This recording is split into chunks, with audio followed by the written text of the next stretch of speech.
Caros alunos, aqui quem está falando é o professor Elano. Nossa aula de história de hoje será sobre as grandes navegações, capítulo 7 do nosso livro didático. Mas antes, vamos falar um pouco sobre a Covid-19. Usar sempre a máscara, usar sempre álcool em gel, lavar sempre as mãos, desinfectar todos os nossos objetos pessoais, manter distanciamento social, só sair de casa se necessário. Lembre-se, melhor cuidado é a prevenção. Voltando para as grandes navegações, naquela época, para velejar em alto mar, os europeus daqueles tempos enfrentavam perigos reais e imaginários. Entre os perigos reais estavam ventos desfavoráveis, ameaça de encalhar-se, lugares estranhos, fome, doença, sede no interior dos navios. Os perigos imaginários também eram muitos. Por exemplo, a crença de que a terra era achatada e de que aquele que se afastasse muito do litoral cairia num abismo, de que na altura da linha do Equador os navios se incendiariam e de que o mar era habitado por monstros terríveis. Vamos falar agora o comércio de especiarias orientais do século XIV, quando os cruzados voltaram do Oriente, depois de terem combatido os muçulmanos, traziam com eles especiarias como pimenta do reino, cravo, canela, gengibre, mostarda, noz moscada, entre outros. Por sua capacidade de conservar os alimentos e de torná-los mais saborosos, esses temperos passaram cada vez mais a serem consumidos pelos europeus. Também os artigos de luxos orientais, como tecidos de algodão da Índia, os tapetes da Pérsia, a seda e a porcelana da China e as pérolas do Japão. Importantes especiarias da época das grandes navegações. Aqui temos algumas delas, como a canela, o açafrão, o cravo, a pimenta, o noz moscada, o gengibre.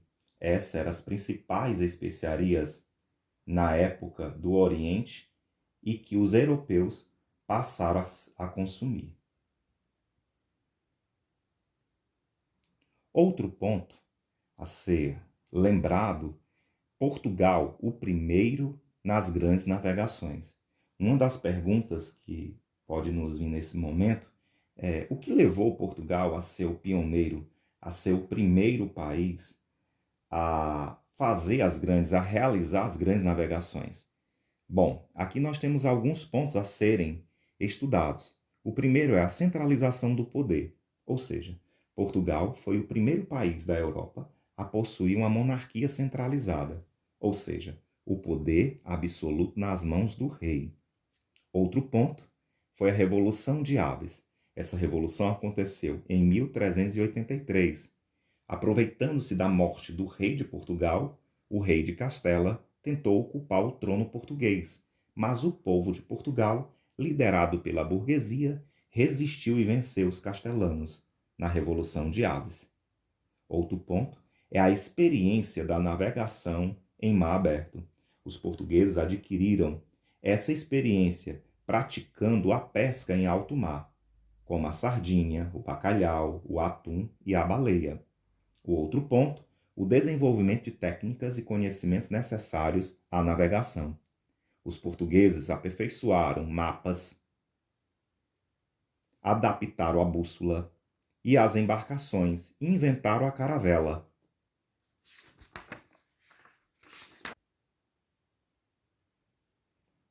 Cabral toma posse das terras brasileiras.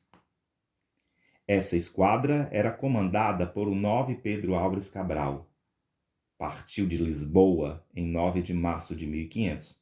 Era formada por 3 navios, 10 naus e 3 caravelas, e cerca de 1.500 pessoas, incluindo escrivão, cartógrafos, padres, soldados, navegadores experientes, como Bartolomeu Dias, o primeiro europeu a contornar a África.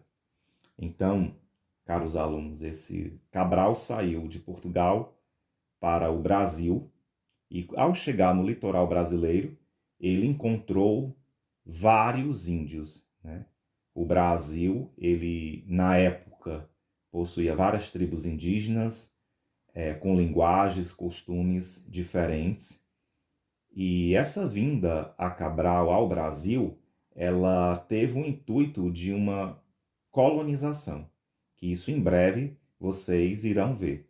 Bom, a aula de hoje fica aqui um pouco sobre as grandes navegações, sobre essa vinda de Pedro Álvares Cabral para o Brasil.